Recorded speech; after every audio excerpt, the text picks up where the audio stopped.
2020 order suspending certain provisions of the open meeting law and the governor's March 15th, 2020 order imposing strict limitations on the number of people that may gather in one place.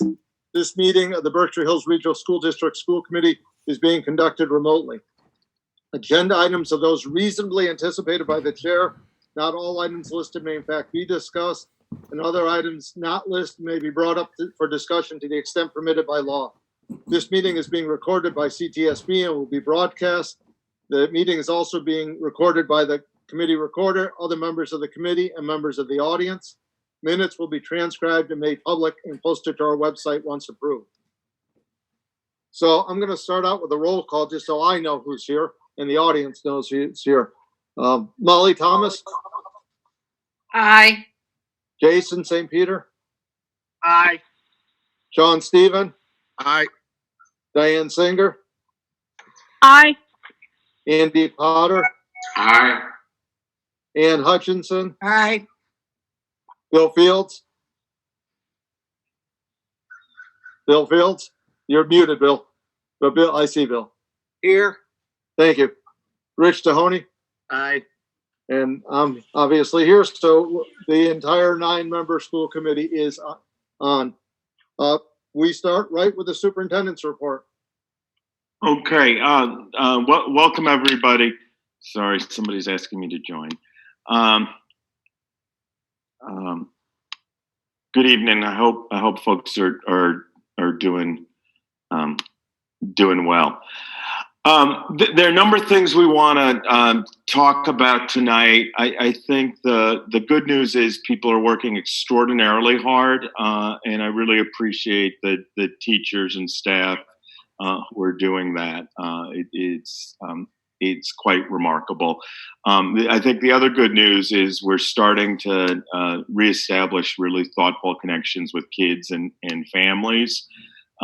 And I'd particularly like to appreciate kids and families. Rolling out a new learning management system is not for the faint of heart, and it's complex. And there are issues around technology, and we had a terrible thing that happened up at the high school where there was a issue with all kids at the high school whose last name begin with S. And it just so happens that the S's are a very powerful group of students and parents in the community. So those 15 people really gave us a run for our money. It was a little bit upsetting. Yeah, and several school committee members' last names start with S. So that's now resolved both locally and on a broader level. So really what I want to say, and I'm rambling a little bit, but thank you everybody for your patience around this. Other things will pop up, but hopefully we're through some hurdles there. What we're talking about tonight, and I'll sort of highlight the three things for people that don't have their agendas in front of them. The first thing we want to look at briefly are the building protocols. So we shared some documents around health protocols and what happens there. These protocols are more facilities driven and sort of cover everything from arrival and dismissal to water fountains, bathrooms, rooms, things like that. So we can go over those briefly and respond to questions. Then we have a proposed vote on an MOU, a Memorandum of Understanding for Units A and C. And then we have something on the agenda that we're going to postpone to talk about later, which is a COVID-19 testing policy. I'm waiting for additional feedback from our attorney on that, and I don't want to roll out something that's not thorough and complete. The building protocols, there are three of them. There's one for Muddy Brook and then one each for the middle and the high school. The Muddy Brook one looks more like a narrative, and the middle and high school are more closely aligned, though the content in all of them is largely the same. They're shifted a little bit developmentally.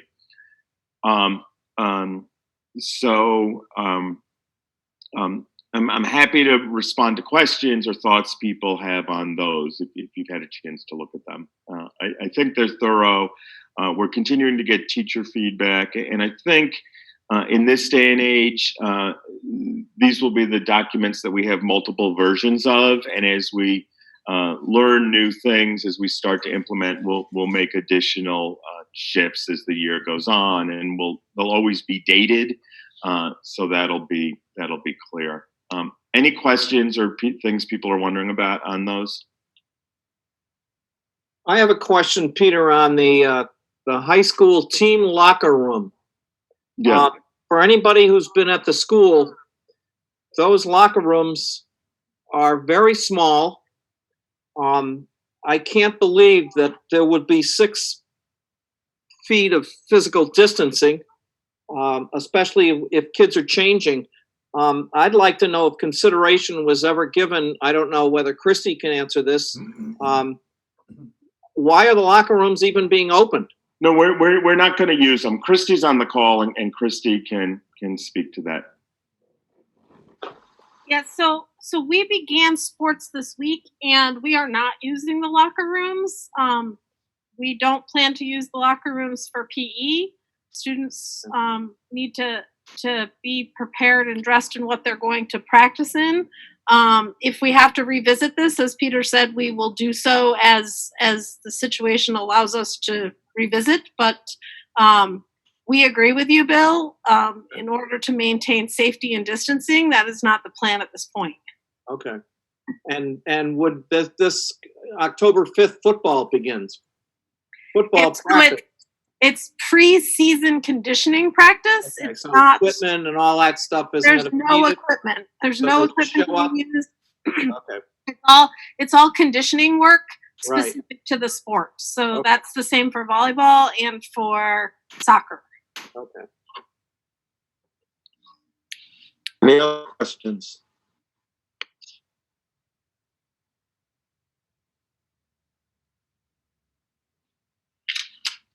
Okay, so we'll keep you updated on those.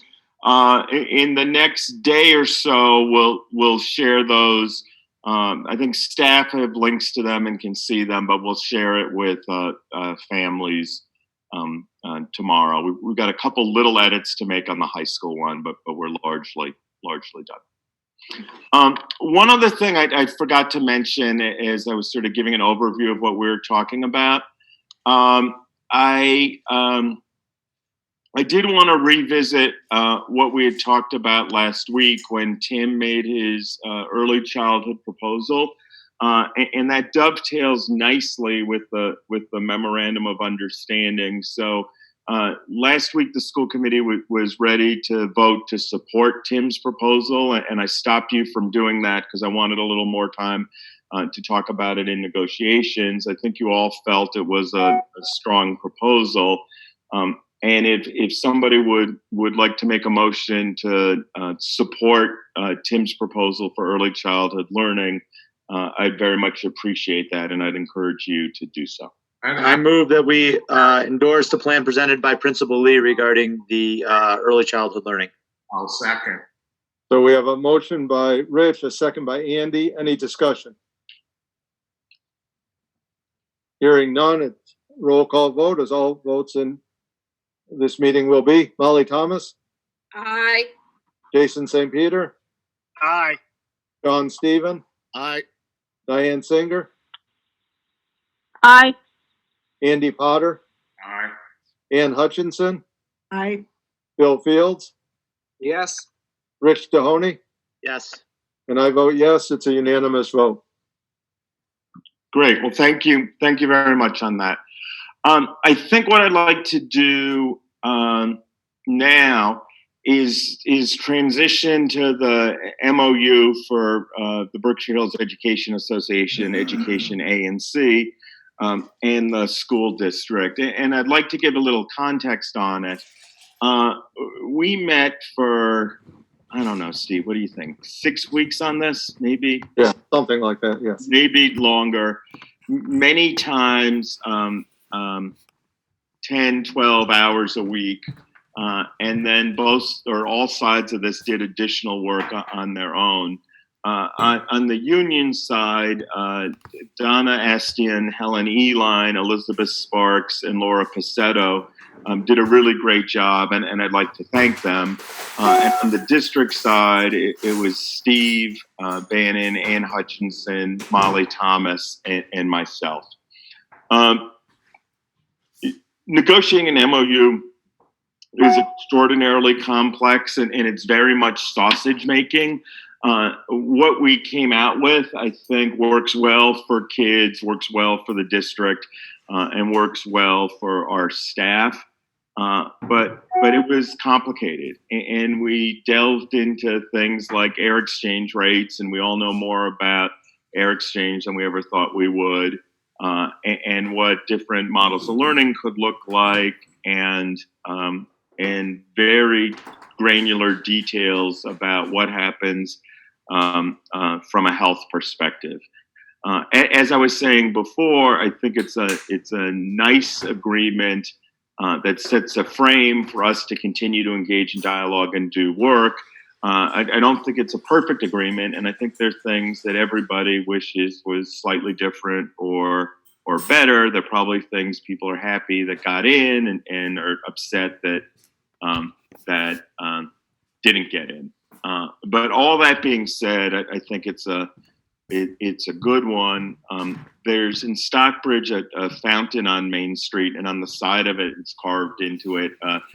Utility is preferable to grandeur, and I think this agreement represents that. So I'd really like to thank the people that worked on it. I think in addition to those people, lots of people in the buildings worked on it and responded to it too.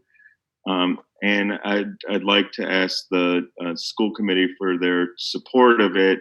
We'll post the agreement on our website tomorrow, and make that very much a public document. I'm also happy to respond to questions if people have those. Any questions?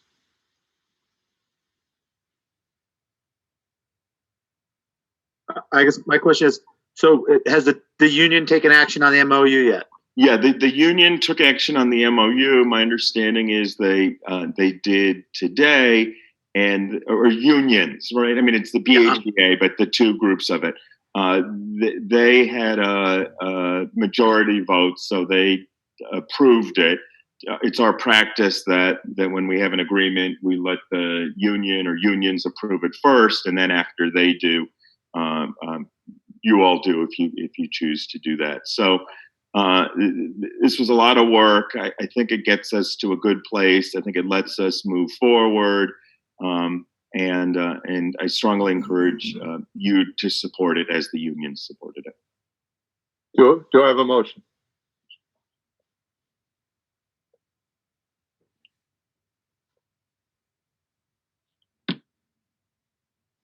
Make a motion that we approve the MOU that will be posted tomorrow. Second. So I have a motion by Ann, a second by Andy. Just as a way of context, the reason it hasn't been posted yet is simply because it was finished somewhere around noon today. This was not something that has been done for weeks. This has been a working, living document, and just is finished, the last details. Any questions? Steve, does it have to go to the entire association membership? According to the association, the executive committee is who votes on this.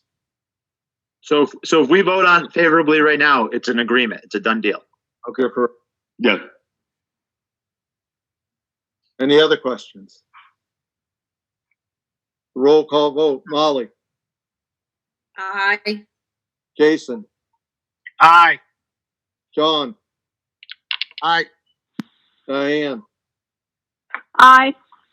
Andy, Aye. Ann, Aye. Bill, Yes. Rich, Yes. and I. It's unanimous. Thank What- you, everyone. I know the agreement's not publicized, but for all the people watching, the agreement provides that we ratifies the school committee's vote that we will be starting hybrid on October 5th, and then sets forth a path to go full-time hopefully not too far after that. The other thing that I think is important highlighting, and people will read this tomorrow, is, and this is tied to Principal Lee's proposal, and why I asked you to vote on that first. It became increasingly clear to us that our youngest students aren't particularly well served by a remote model. They don't have the facility around doing that. So this agreement lets us start face-to-face with our pre-K, EK, K, and first grade students, and in all likelihood our second grade students, and we need to talk more about that. We think we figured out the spacing, and we can get our youngest students in 4 days a week, and we're very happy about that. We think that's good for kids. We think it's good for teachers, and we think it's good for families. So I wanted to highlight that because of all the things we did in the agreement, that may be the most impactful. Any other comments on that? Peter, go ahead. You want to introduce Ben? Yeah, so one of the things that that came up recently, we've been doing a lot of family forums and different things. Yesterday in a forum, some questions came up, and we thought we'd have Ben speak a little bit to the whole school committee around what the hybrid model will look like at the middle school. Ben and I talked some about this today too. We're doing the hybrid because we need to. From an instructional perspective, either end is probably better, right? So a full remote or a full face-to-face are two stronger approaches, and the hybrid approach is in the middle. I wanted to give Ben some time to talk a little bit about what he's doing, and then perhaps to respond to questions. Sure. Okay, Ben? Thank you, Peter. Yeah, sure. It was nice to see a bunch of families on the family forum yesterday. The recording has been emailed to me, so I'll send that out also tomorrow in my Friday week at a glance, so that folks who weren't able to join us have a chance to listen or to watch the video. The hybrid model, I've explained a little bit about it, but it's pretty straightforward. We have kids in crew right now, which is like advisory. And then kids are in 6 different academics, very similar to the high school, 4 core: English, math, science, social studies. And then we have 2 either specials, or in 7th and 8th grade, we have our foreign language or support classes. So kids have 6 academic experiences plus crew. Advisory has really grown over the years, its importance. It's not just when we started, I remember I was talking about it with Kevin Costello, our guidance counselor, who really started advisory many years ago, about 6 years ago. We were using it as a way to help 8th graders make a transition to high school. And then we really brought in restorative practices and circles and really worked as a core for social emotional learning. But we've really moved that about 3 years ago to also it being academic support and a way for kids to really learn academic skills, make plans, and build a lot of confidence, especially in these middle years, for their abilities as kids who do academics. And we've really doubled down on that with changing to what we call crew, which has a lot to do with not just the social emotional learning and building a school identity, but also managing academics, but also this really core value that we have at the middle school, which is students as leaders of their own learning. So as we started off the school year, we knew we really wanted to replicate what was successful for us in the spring at the middle school with collecting, connecting, and engaging kids, and really use advisory, now the crew program, as a way to make sure that all kids are engaged, that kids are working together, and that they're building their skills. So there's a lot of crew that's going on right now in distance learning. It's about 2 4-hour sessions plus about a 45-minute connection on Wednesdays, as well as for the 5th and 6th graders, we're doing it actually 5 days a week, so shorter sessions. But that isn't taking away from the core academics. The teachers worked really hard to put together some really strong learning activities. really for the last week, this week, and the coming week. I'm just been super successful with the student engagement. So we have very high attendance, well over 95% at this point, which is really strong because we do a lot of also support for our highest needs kids and getting them connected. And we also are providing some pretty engaging activities for our students who are above grade level. And that just maps right to the hybrid model. For the hybrid model, we come in and instead of the 6 learning academic blocks that happen over the week, each of those blocks happen in a 48-minute period through the day. So we start off with crew. We go through the 6 blocks. There's also a lunch and recess period, and then end with crew. And we repeat that for Monday and Tuesday for the kids coming in Monday, Tuesday, and then we have the kids coming in Thursday, Friday, who get that same experience. The groupings are very small. In some classes, it's as small as 8, but it goes up to about 12. This is a pretty amazing ratio. It allows us to really go deep with the students because it's very small groups. 45 minutes with 9 or 10 kids is a pretty effective learning experience, especially if the relationships have been built. And one of the things that we're doing, of course, is working in teams. So we really moved even the exploratory team. It was a very difficult move, but we broke up the exploratory team and we've embedded the exploratory teachers even in the 5th, 6th, and the 2 7th and 8th grade teams, green and orange, so that all teachers are all in, as well as paras, on a team. And we're talking about kids and supporting them and connecting them and building relationships. So this crew experience coming into school on Monday and Tuesday is really important because it's about managing the academics. It's about looking at Canvas and making sure that students understand what to do. And it's about helping each other as crewbies, as peers, but also connecting kids to their science teacher, their art teacher if they have questions, and figuring out how to do support. That's going to be big because I think there's a concern around what happens if you're in school Monday and Tuesday for your crew experience in 6 learning blocks. And then you go off to Wednesday where you have work at home and a check-in for crew. And then on Thursday and Friday, you have 45 minutes of crew in the morning and about 25 minutes of crew in the afternoon. And the same thing happens on for both of those days. So where's the connection with the math teacher? Where's the connection with the science teacher and the art teacher? So it is 72 minutes of synchronous learning that's going on both Thursday and Friday, as well as 45 minutes on Wednesday. It's working right now as we transition into hybrid, as I discussed last night in the forum. That's focusing on crew. That has a lot to do with the fact that we have a compelling curriculum. We're focused on deeper learning. We're making those relationships, and kids know what to do in between. If they don't, that's the check-in with the crew leader. Also, it's really hard to imagine trying to do some of this work back and forth between in-person and remote. So there's a lot of not only academic support, but also social emotional support and just identity, trying to understand who I am as I'm moving through. This isn't an easy time in a child's life to go from 10 to 14 years, and so crew is really important. If we stick around in hybrid for more than a few weeks, what we'll be doing is we'll be moving much more into those academics so that students are getting some really strong core experiences on those 2 days when they're in. And then the academics would really shift in that Thursday, Friday time, or if your kid was in Thursday, Friday to the Monday, Tuesday time, where we'd be focusing a lot more on checking in and getting some support from a math teacher, from a science teacher, an art teacher, a Spanish teacher, and the like. So there is a plan.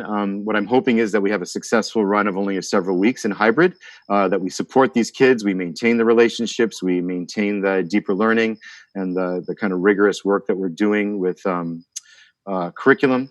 And then we're right into in-person learning where we are just doing a bunch of crew, but we're also 5 days a week in academics. So hopefully that's clear. It's what I discussed last night at the forum, and I know there was some concern about just not how much time are we going to spend learning math or learning art or whatever.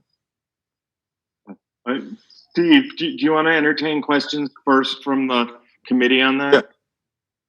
Yeah, questions from the school committee. Rich. Yeah, and Ben, I had emailed you earlier, but we voted on July 28th on a plan that was submitted to the state and on which our authority to do hybrid, which is not legal without the authority of the state, that our plan would include, and I'm going to read right from us. On the remote learning days, teachers will use the learning management system Canvas to provide asynchronous and synchronous lessons to students. Do you believe what you just described comports with that? I do, Rich, because there are lessons that are going to be on Canvas. There'll be multiple lessons in each of the academic areas.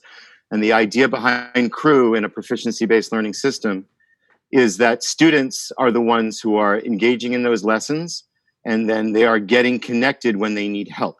The idea behind it is we want students to be leaders in their own learning. So we could easily have a short 20-minute lessons with each of the 6 teachers across Thursday and Friday. That would be a way to do it.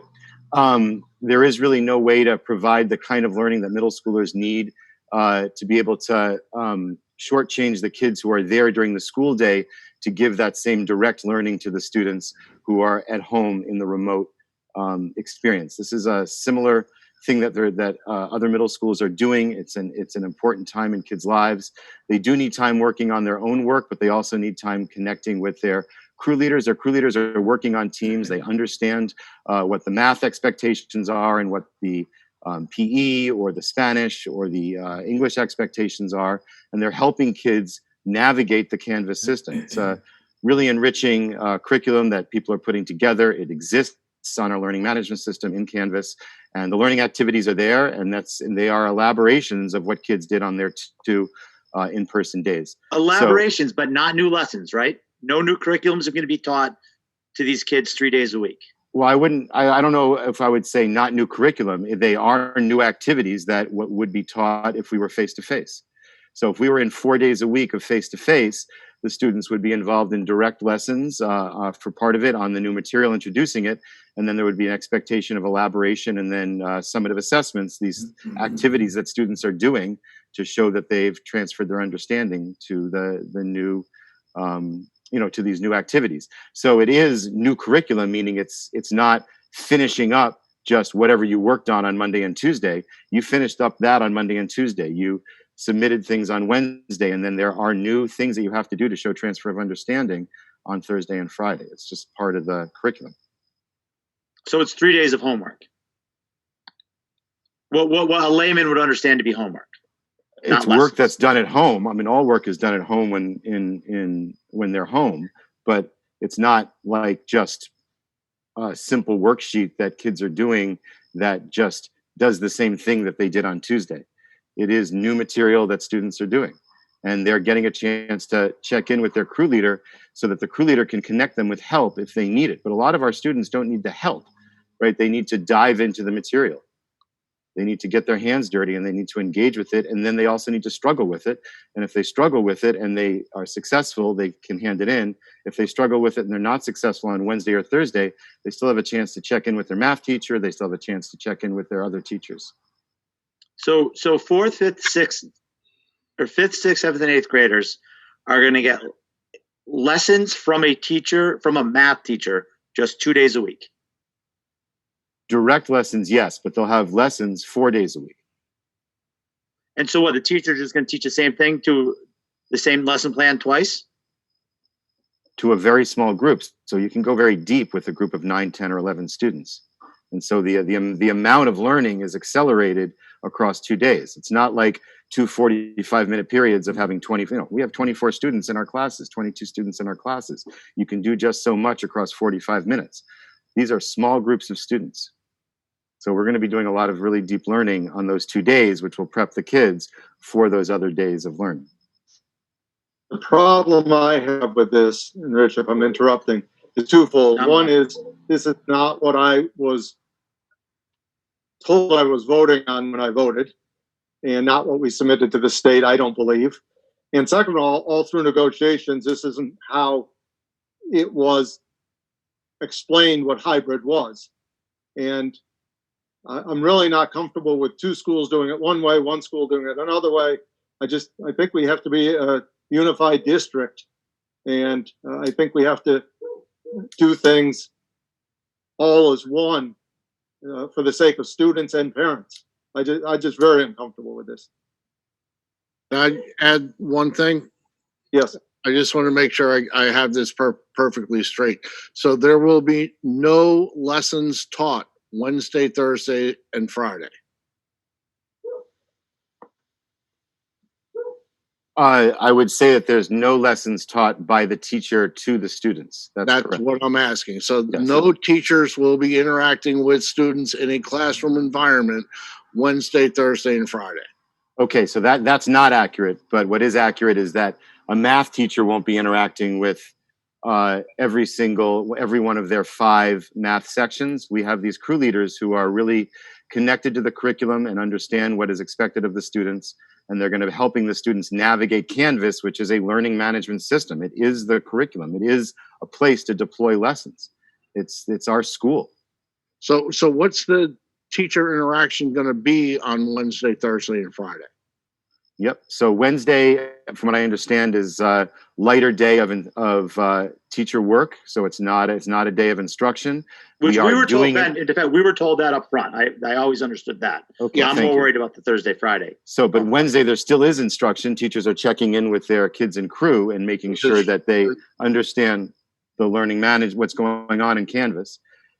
And then there are 72 minutes of direct synchronous instruction by the crew leader for their students. That's still only about 9, 10, 11 at 12 students at the most, but most of our groupings are about 10 or 11. So there's direct instruction. It's 72 minutes. It's an hour and 12 minutes. It's really important for middle schoolers to have an understanding and not just be cycled through a series of, 6 quick learning experiences.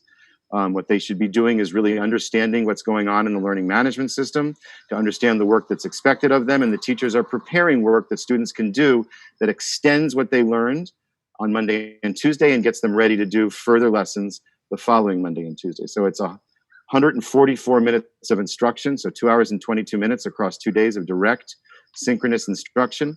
And then students do have the day, like they do on Wednesday, to do their work. There will also be other things going on, like there will be some times where there'll be some outreach for specialized instruction, support from some of our highest need students, and the like. But we also have the ability to have kids to really go much, much further in their learning because they understand what to do and they're ready to do what they are asked to do. But, can I interject just for a sec? Of course. Yeah. So I think one thing's important to consider. This could look very different in different scenarios, right? So if we're in school for 2 or 3 weeks, the explicit focus on crew or advisory and building this up might make a ton of sense. Particularly then if we transition to a fully face-to-face approach, right? If we're doing this for 2 weeks, you probably don't bat an eye. If the conditions around us change, then and we're obligated to stay in a hybrid model, or if we're obligated to stay in a hybrid model, at that point, Ben and his staff might pivot dramatically and start doing these 6 lessons a day, checking in for the group that is face-to-face on Monday and Tuesday, on Thursday and Friday, checking in more discreetly, subject by subject, each of those days, right?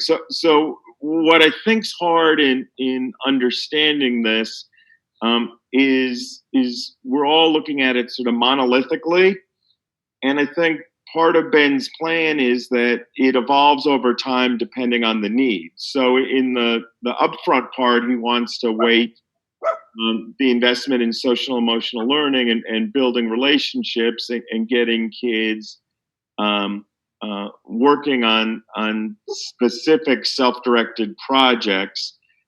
As we go on, I think that shifts. Ben, does that help clarify it a little? Yeah, I think so. I think that's really good. I mean, if we really stick in hybrid for a long time, hybrid is a really difficult model to produce kind of deeper learning because we are working with small groupings of kids and having to spread our resources and our faculty across those small groupings of kids. At the middle school, we have a value where we really want to build these deep relationships between teacher and student, whether it's in crew or whether it's in the core academics or in the arts or any of the other areas that we work in.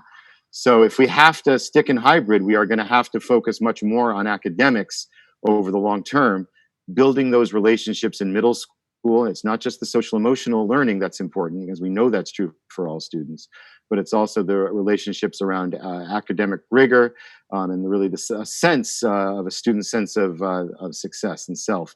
So if we can build that in the first several weeks in the transition to hybrid, I think we can then really focus a lot more on academics in the long run and pivot to more discrete academics through to overtime, as Peter described, where we have check-ins with the teachers on the learning management system with the kids, with the academic teachers, and then the direct instruction. Peter, when you drafted the response to DESE and submitted to us for vote, is this what you were contemplating? It's evolved, right? So when did I submit that? Like 6 weeks ago, 8 weeks ago?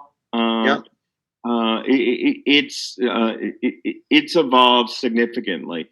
I got some feedback from that meeting last night, right? And there, some of the concerns you're voicing, I share.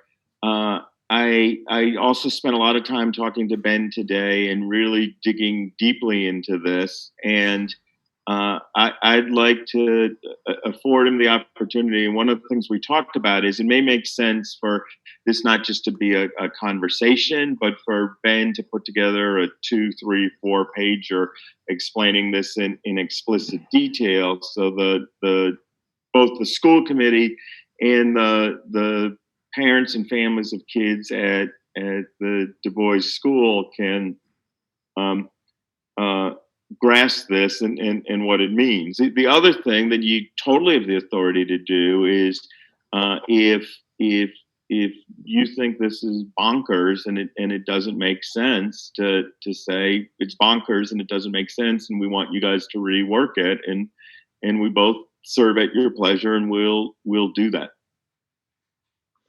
Well, I don't know what the solution is, but you touched on it. The other issue is the governance issue here. Is there was a plan rolled out in January, reviewed and voted on 3 different times. There was a change about how we were handling the pre-K in the elementary school program at the elementary school. Principal Lee put together, as you said, a written proposal and put it to us, and we voted on it. Right. And none of those procedures were followed in this, which I view to be a really dramatic change from what was presented. And it may be appropriate. Right. I don't know. Yeah, no, and I agree with you, right? So it very well may be a dramatic change. We have a little time before we're starting this, right? We're still in remote for a while. Ben has some time with his staff and me to work through this, to clarify it, and if necessary, to make adjustments. So it's pretty clear that you're asking us to do that, so we'll do that. So Peter, I just have one question. My calendar and your calendar are a little different. I thought we were starting hybrid October 5th. Right. We're at September 24th right now. So we don't have a lot of time. No, I'm not saying we have a lot of time, right? I think what makes sense is I still don't think folks, and not your fault, our fault, because we didn't put it in a way that folks could understand it, but I don't think people grasp what Ben is articulating. So Ben and I have an obligation to commit that to writing and share it with you. At that point, if you're supportive of it, we go forward with it. If you're not supportive of it, we make additional shifts and adjustments. The number of, and you guys all know this, right? The number of things we're working through and juggling is incredible. And I'm very happy about sort of the timing of Principal Lee's proposal, and that we presented that to you in 2 parts, and you voted on it and approved it, and we folded it into the memorandum of understanding. We have some more work to do here, so we'll do that. So we had planned to cancel next week's meeting because we've all been meeting out. But if we cancel next week's meeting, there won't be any chance for us to look at this before October 5th. So we will have to meet next week then, if we're going to consider this. Okay, so let's, And that also doesn't give parents any time between the 1st and the 5th to understand this. I mean, this is a problem I'm having with this. This is like sort of a last minute thing when everybody's been planning their lives for a very long time about how they're going to get through schooling and plan for childcare and plan for everything they need to plan for, and now we're throwing wrenches into things. yeah, Sean, I hear that. I don't know if this changes the broader structures around it. It does change the details within it. So if you have a middle schooler and they're in cohort B, they're in school on Monday and Tuesday, and they're at home on Wednesday, Thursday, Friday. It's not changing that they're still at home on Wednesday, Thursday, and Friday. It's changing how they're spending some of their time on Wednesday, Thursday, Friday. But Peter, and you may think we don't understand it, but 72 minutes means parents have to be much more checking on their kids and helping their kids during the rest of the time, as opposed to when they have classes that they're responsible to go to. That's fair, right? That is. It's a big planning issue, and it's a very short time to get people organized, or allow people to get organized and deal with it. And I mean, I don't know. Yeah. So if I can get this in writing and so I can actually review it within the next day or two, that would be wonderful. But at this point, I just don't know what parents expect out of the middle school. Okay, so what I'd like to do, today's like Thursday night. I don't think we're going to get it to you tomorrow. I think I can work with Ben to get you something Monday or Tuesday at the latest to give us a little time, but probably we could get it to you Monday afternoon. Well, I mean, we're where we are. Right. Hybrid is starting in a week from Monday. Whether we like or don't like or understand or don't understand what's going to happen, that's clearly what's been planned for. I don't know that Ben could turn the ship around before next Monday, anyways. And in their defense, I mean, this was rolled out to parents last night, so the die is cast on that aspect of it as well. I wish we weren't in this position, but if we have to not deal with this for 2 weeks and then review it once the hybrid's already in place and make shifts, as Peter said earlier, then maybe that's the only really viable solution. I don't want to create a fire drill at the middle school for the start of hybrid. I'd rather start with an imperfect but implemented plan than try to jam something in now. Yeah, I mean, we'll get you something on Monday, and obviously Ben and I'll spend a lot of time tomorrow talking about it, but we'll get you something on Monday that has a few variations, right? His plan is presented, his plan in a progression to another plan, and then maybe separately another plan. So you'll get sort of A, B, and C, and the discussion will be about when we move from one to the other, right? And it'll be in a coherent, thoughtful way on the scale of the plan that just because we worked through his already, the Principal Lee shared, and you'll feel good about it, and it'll be clear, and we'll move forward in a thoughtful way that's aligned with what we initially said to the state. I would remember that what we said to the state was at a certain point of time, and our thinking did evolve in some ways, and some of the constraints when we wrote the initial plan we weren't aware of, right? Yeah. aren't the other two schools, the students who are not in school, going to be asynchronous during hybrid? I mean, the teachers can't teach both the kids in the classroom and the kids at home, right? At the same time? But this is not asynchronous necessarily, because they're not going to have direct contact with their content teacher on Thursday and Friday. But nobody has direct contact.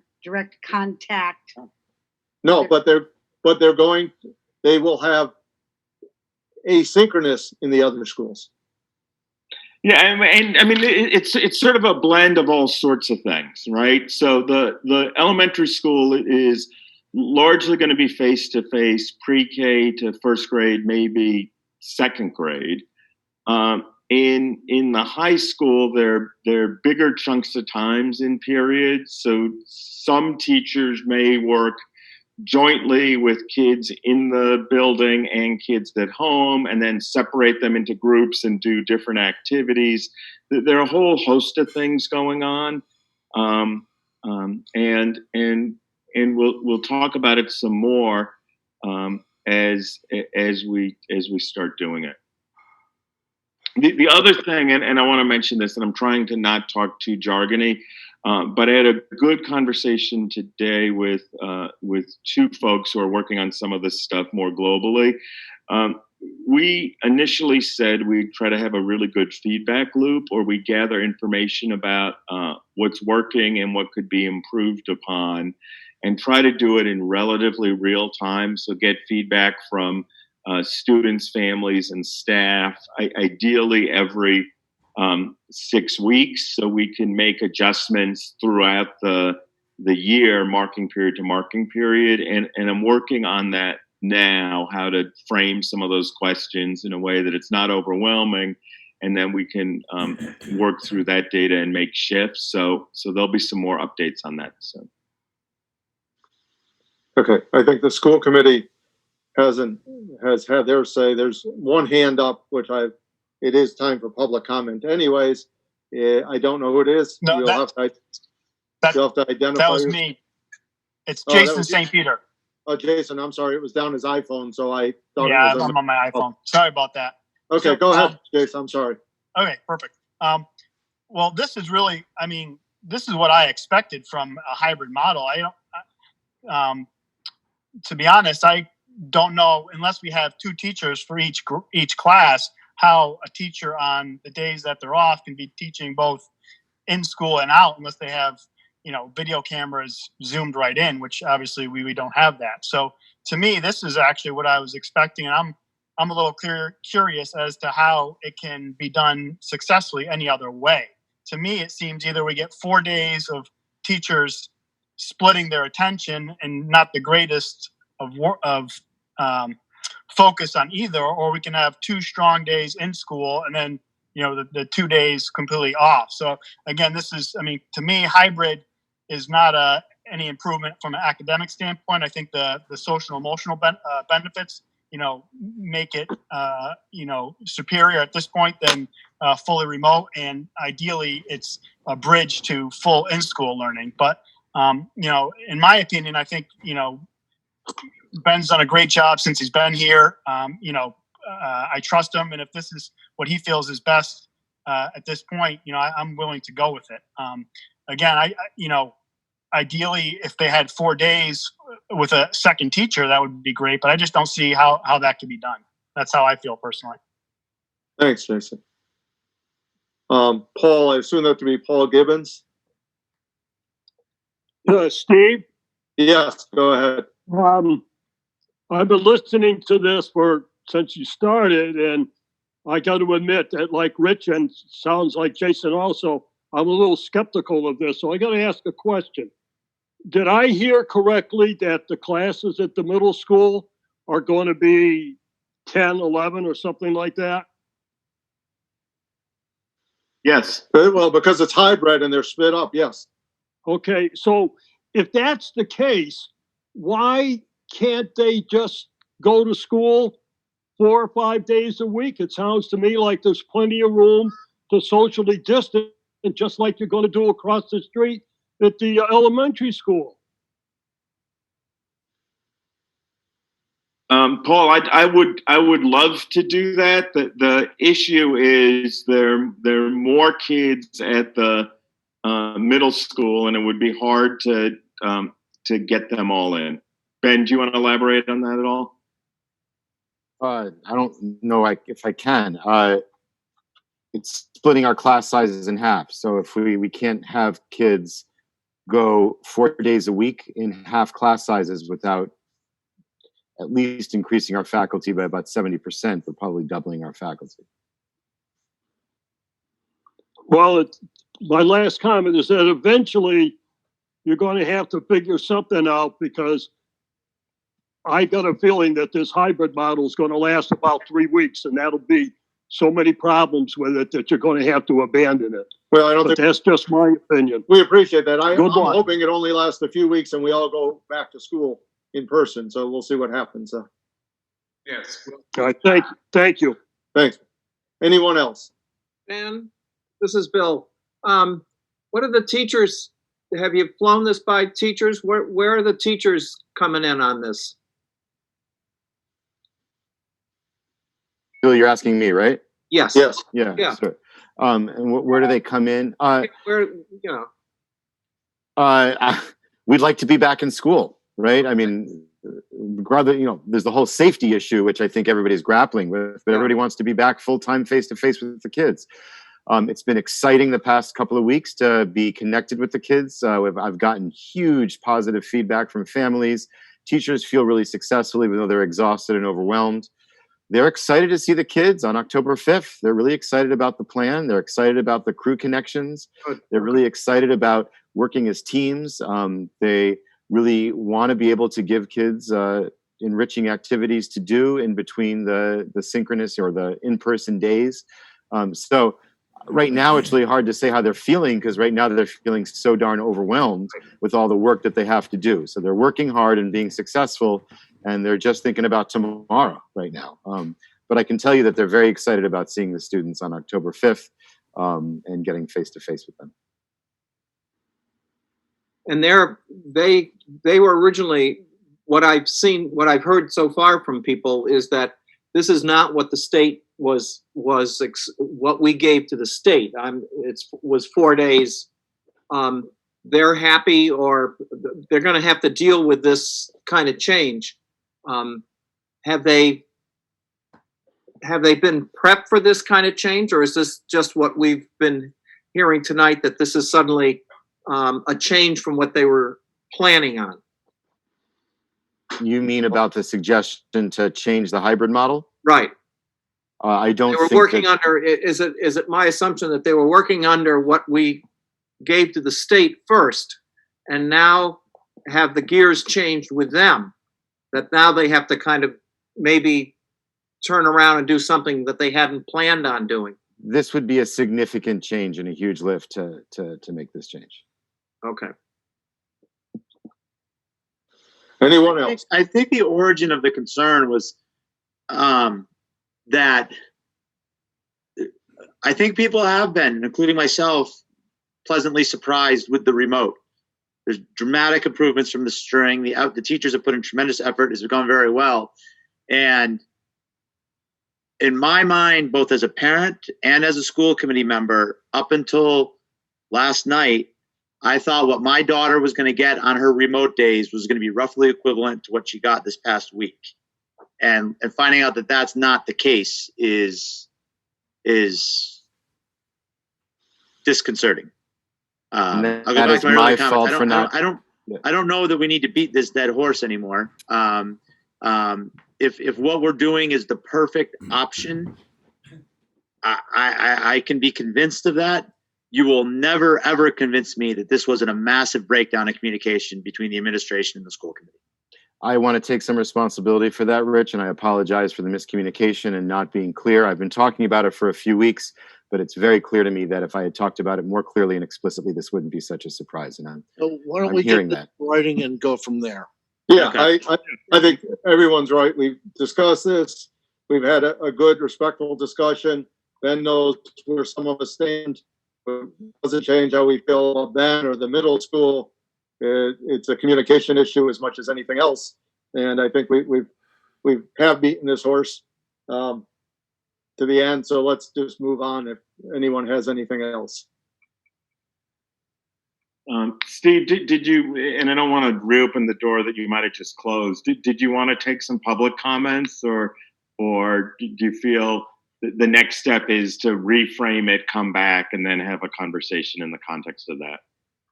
No, I'm always willing, especially since it says on our agenda we're taking public comment. I'm more than willing to take public comment.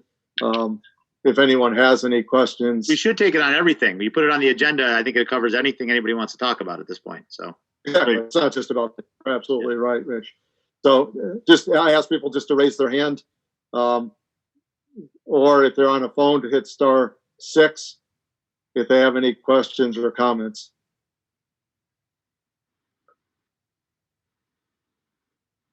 Ariel Pink, name and address, please, for the record. Ariel Pink, Housatonic. I was wondering what we're doing to solicit feedback from students on how things are working. Yeah, Ariel, that's a good question. That's part of this feedback loop that I'm trying to put together. So I'm working with two people in other districts to frame a simple survey that we might do 5 or 6 times during the year. So we can look at how responses to that change over time. And then I think for particularly the younger students, the survey makes less sense, but some sort of check-in in an advisory or a crew time to run this sort of as a focus group. And I'll share a draft of that in the next couple weeks. I just started working with some colleagues across other districts on that. Thank you. I think there's a vast range of experiences that are happening right now, and I would anticipate that would be true again when hybrid begins. So just to making sure that we're capturing all ends of what the experience is. Yeah, no, I think you're right, and I very much agree with you. Anyone else?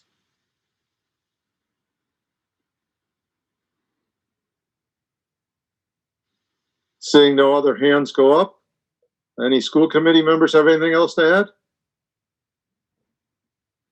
We are adjourned by unanimous consent. Thank you very much. Okay, thanks. Have a good night. Have a good night.